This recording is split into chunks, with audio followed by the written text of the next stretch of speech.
মধ্যপ্রাচ্যে যুদ্ধের উত্তেজনার মধ্যে বাংলাদেশের জ্বালানি সরবরাহ নিয়ে তৈরি হয়েছিল বড় অনিশ্চয়তা। তবে এরই মধ্যে চট্টগ্রাম বন্দরে এসে পৌঁছেছে জ্বালানি নিবাহী ৮টি জাহাজ। রোববার সকালে জ্বালানি তেল ও গ্যাসবাহী এই ৮টি জাহাজ চট্টগ্রাম বন্দরে নোঙর করে। বন্দর সূত্র জানিয়েছে, জাহাজগুলো গত ২৮ ফেব্রুয়ারির আগে গুরুত্বপূর্ণ নৌপথ হরমুজ প্রণালী অতিক্রম করেছিল।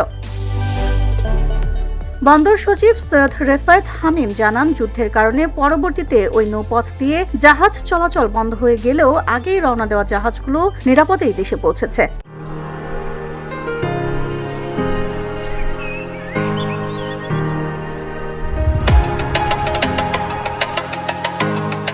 এদিকে বৈশ্বিক বাজারে জ্বালানি সরবরাহ কমে যাওয়ার আশঙ্কায় গত শুক্রবার থেকে তেল বিক্রিতে সীমা নির্ধারণ করেছে Bangladesh petroleum corporation BPC.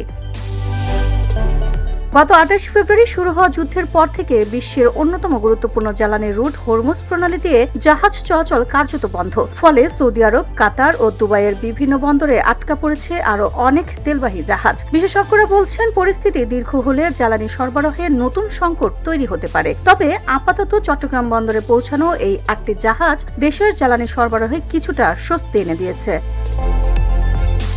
VOD Bangla news desk.